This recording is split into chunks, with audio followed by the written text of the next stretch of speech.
Welcome back to the AIPOP podcast, everyone. Today we're diving deep into this boxing match. Everyone's talking about Gervonta Tank Davis versus Lamont Roach. So this fight ended in a majority draw this past weekend. Right. But here's the thing. A lot of people, and I mean, a lot think Roach should have won. Yeah, you're absolutely right. This isn't just like your typical close fight, could have gone either way situation. Right. The boxing world is buzzing, and the controversy all comes down to a crucial moment in round 9. Okay, so set the stage for us. What exactly happened in round 9 that's causing all this uproar? Well, picture this. Davis is in the ring, and he takes a knee. Now, in boxing, that's a pretty clear signal. Yeah, it means you've been knocked down. You need a moment to recover, right? Exactly, but the referee, Steve Willis, didn't score it as a knockdown. Really? Yeah, Davis later claimed he took a knee to wipe grease out of his braids. Said it was bothering his eyes. Wait, hold on. Can you just call a timeout in the middle of a boxing match, like for a personal grooming issue? Not really, and that's why this is such a big deal. Okay. If Willis had scored it as a knockdown, which many argue he should have, it would have given Roach an extra point. Right. And that could have completely changed the outcome of the fight. So we're not just talking about like a hypothetical what if. Here we're talking about a potential misapplication of the rules that may have directly affected the result. Precisely. And let me tell you, the boxing community is not holding back their opinions on this one. We're seeing some serious criticism from some really big names. Gives the rundown who's speaking out and what are they saying. Well, you have Terrence Crawford, one of the best pound-for-pound fighters in the world, straight up calling it a robbery. Wow. He's not mincing words. Right. And it's not just him. Claressa Shields, a multiple-time world champion herself, went so far as to suggest something was fishy with the referee's decision. You know? And the thing is, these aren't just casual opinions. Right. These are highly respected figures in the boxing world. When they speak up, people listen. Exactly. Their words carry a lot of weight. And when you have so many of them criticizing the outcome, it raises serious questions about the fairness and competence of the officiating. Yeah, it's not just about opinions either. Right. This missed call had a real impact on Lamont Roach's career. Absolutely. A win against a top-ranked fighter like Davis would have been huge for him. Right. We're talking increased recognition, a boost in rankings, and potentially millions of dollars in future earnings. It's wild to think that one referee's call could potentially alter the entire trajectory of a fighter's career. It's a harsh reality of the sport. Yeah. And this isn't even getting into the potential reputational damage. That's right. Even though he didn't officially lose this draw, could still have a negative impact on Roach's future prospects. Think about it. If you're a promoter looking to put together a big money fight, are you going to be as eager to sign a fighter who's coming off a controversial draw? Even if they arguably deserve the win, it's a tough sell. This whole situation really underscores how much is at stake in every single fight. It's not just about wins and losses. It's about livelihoods, legacies, and the future of these athletes. Couldn't have said it better myself. It's high stakes, high pressure, and one wrong call can have massive repercussions. If you're as captivated by this deep dive as we are, hit that like button and subscribe to the AIPOP podcast for more in-depth analyses just like this one. Absolutely. Now, before we get too deep into what this means for Davis and Roach's futures, let's unpack the judging a bit more. What specifically about the scorecards is adding fuel to this fire. Okay, so 2 of the judges scored the fight 114-114, which is a draw. Right. But the third judge scored it 115-113 in favor of Davis. So even without the missed knockdown, it was a very close fight with one judge seeing it for Davis and the other two calling it even Maya. That's interesting because... Hold on, let's go back to that third judge for a second. Okay. Let's say the knockdown in round 9 had been scored correctly. That would likely have shifted that judge's score to a draw as well. Whoa, you're right. So even without a clear Roach victory on all 3 cards, the whole fight shifts towards a definitive draw. The only debate being how wide that draw was. And that's where the real controversy lies. It goes beyond just the one missed call. It raises questions about how the judges were interpreting the rounds overall. You're saying even if the knockdown had been properly scored, the fact that 2 judges saw it as a draw, while another had it for Davis, suggests there's some fundamental disagreement on what they were seeing. Exactly. It makes you wonder, were they using different criteria? Were they influenced by Davis's reputation or his aggressive style? Were they perhaps even subconsciously swayed by the fact that the fight was taking place in Davis's backyard? Wait, hold on. Are you suggesting there might have been some hometown bias at play? It's definitely something worth exploring. This is getting good. We'll definitely have to delve into that more in a bit. Mhm. But first, let's take a closer look at the fighters themselves. Sounds good. Let's break down who Gervonta Tank Davis and Lamont Roach are and what they brought to the ring that night. So we've got Gervonta Tank Davis, the reigning WBA lightweight champion, coming into this fight undefeated. He's known for his power, his speed, his aggressive style, a real showman in the ring. Yeah, I've seen some of his highlights. The guy's got that knockout power that can just electrify a crowd. He was definitely the favorite going into this fight, right? Absolutely. He's got a huge fan base, and there was a lot of hype surrounding him. Then you have Lamont Roach Jr., a skilled boxer with a solid record, but not as well known as Davis, coming in as the underdog facing this powerhouse. It was a real David and Goliath kind of scenario. Which makes it even more impressive that Roach was able to go toe-to-toe with Davis and, in many people's eyes, even outbox him at times. Exactly. This wasn't just a one-sided beatdown. Roach came prepared, he had a game plan, and he executed it well.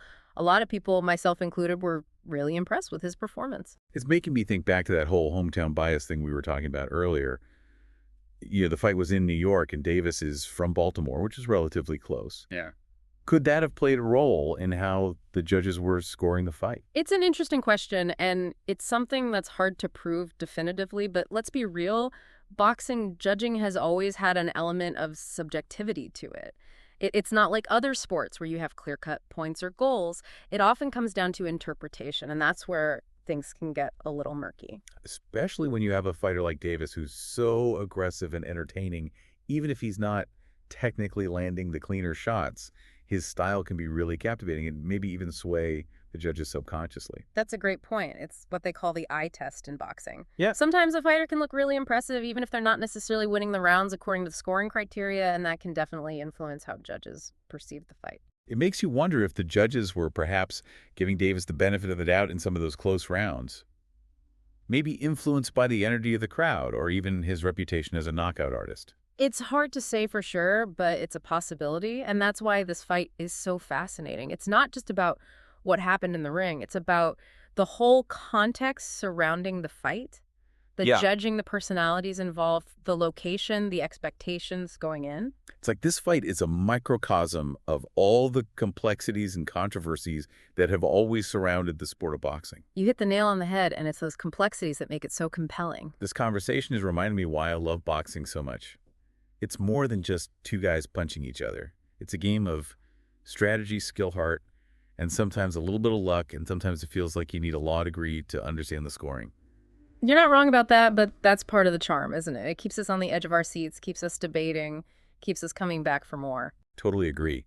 And speaking of coming back for more, if you're loving this deep dive into the world of boxing, hit that like button and subscribe to the AIPLP podcast for more insightful episodes, just like this one. We're breaking down all the biggest stories in sports entertainment and culture.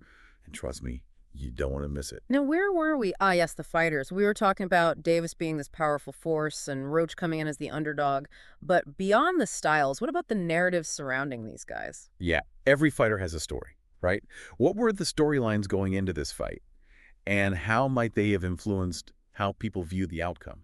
Well, for Davis, this fight was about maintaining his dominance, proving he's still at the top of his game. He's got a reputation to uphold, a legacy to build for Roach.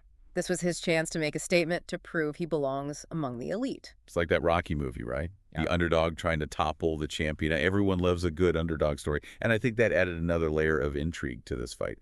Absolutely, and that's why so many people were rooting for Roach, even if they didn't think he could pull off the upset they wanted, to see him defy the odds, prove the doubters wrong. And he came so close. Even in a draw, he showed the world that he's a force to be reckoned with. He definitely did, and I think that's what's fueling a lot of the anger and frustration surrounding the decision. People feel like he was robbed of a victory that could have changed his life. It's a shame, really, but it also makes you think about the bigger picture. How much does narrative influence our perception of sports? Are we more likely to see a controversial call as unfair if it goes against the fighter we're emotionally invested in? That's a great question. And it's something that goes beyond just boxing. It applies to all sports and really to life in general. We all have our biases, our preferences, our narratives that we bring to the table. And those narratives shape how we interpret events, even seemingly objective ones like a boxing match. It's like we're all watching the same fight, but we're seeing different things depending on our own personal lenses. Exactly, and that's why it's so important to be aware of those lenses, to acknowledge our own biases, and to try to see things from multiple perspectives. That's a good reminder for all of us, but it's especially relevant in boxing where judging is so inherently subjective. You're right, and that brings us back to the core of the controversy surrounding this fight. Even if the knockdown had been properly scored, there's still the question of whether the judges were truly judging the fight fairly and objectively. This is where it gets really interesting because we're not just talking about one bad call.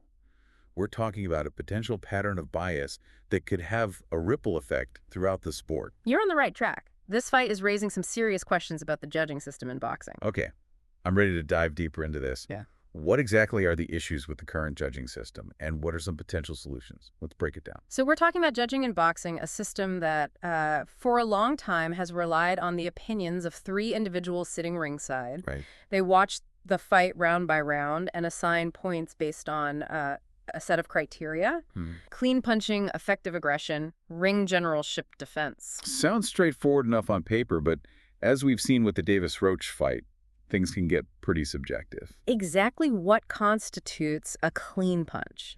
How do you measure effective aggression versus just plain aggression? Right. It's all open to interpretation, and that's where the problems arise. Yeah, you have different judges with different backgrounds, different experiences, maybe even different preferences when it comes to fighting styles. And that can lead to inconsistencies in scoring. You might have one judge who favors a more technical defensive boxer, Right. while another judge prefers a brawler who throws a lot of punches, even if they're not as accurate. It's like that saying, beauty is in the eye of the beholder, except in boxing, it's more like a clean punch is in the eye of the judge, and the consequences can be huge. Absolutely. A fighter's entire career can hinge on the subjective opinions of these judges. Yeah. And when those opinions differ widely, it undermines the credibility of the sport. So what can be done to fix this? Are there any solutions out there that could make judging more objective and transparent? There are a few ideas being tossed around. One is open scoring, where the judges' scores are revealed after each round. That way, fighters and their corners know where they stand and can adjust their strategies accordingly. I can see how that would add a whole new layer of strategy to the sport. It would be like playing poker with your cards face up. Exactly. It would also put more pressure on the judges to be accurate and consistent, knowing that their scores are being scrutinized in real time. But wouldn't it also potentially create more bias? Like if a judge knows that a certain score will favor the hometown fighter, they might be more inclined to give it, knowing the crowd will react favorably? That's a valid concern, and it's something that would need to be carefully considered. But there are also potential technological solutions, like using AI to assist with scoring. Waste robot judges. That sounds like something straight out of a sci-fi movie. It might sound far-fetched, but the technology is advancing rapidly. AI could analyze punches, thrown landed accuracy power, and even things like ring generalship and defensive maneuvers. It could provide a more objective data set for the human judges to consider. That's actually pretty fascinating. It wouldn't eliminate the human element entirely, but it could help to minimize some of the subjectivity. That's the idea. It's not about replacing human judges altogether, but rather giving them more tools and information to make better decisions. This is all really thought-provoking stuff. It makes you realize how much room for improvement there is in boxing judging. And this isn't just an abstract debate. It has real-world consequences for fighters like Roach, who might have been robbed of a career-defining victory due to a flawed system. It's a sobering reminder that we need to keep pushing for reform and innovation in the sport. The integrity of boxing depends on it. I couldn't agree more. Well, I think we've covered just about every angle of this Davis-Roach fight, from the controversial decision to the judging debate to the bigger picture implications for the sport. It's been a wild ride, and I'm sure our listeners have a lot to chew on. Before we wrap things up, I want to take a moment to acknowledge Roach. Even though he didn't get the official win, he showed incredible heart skill and determination. He proved that he can compete at the highest level and that he's a force to be reckoned with. I have no doubt we'll be seeing big things from him in the future. I completely agree. And to all our listeners out there, we want to hear your thoughts on this fight and the issues we've discussed. Hit us up on social media, leave a comment, or start a conversation with your friends. Let's keep the discussion going. And of course, don't forget to like and subscribe to the AIPOP podcast for more deep dives into the world of sports entertainment and culture. Thanks for joining us on this journey into the heart of boxing controversy. Until next time, stay informed and stay engaged.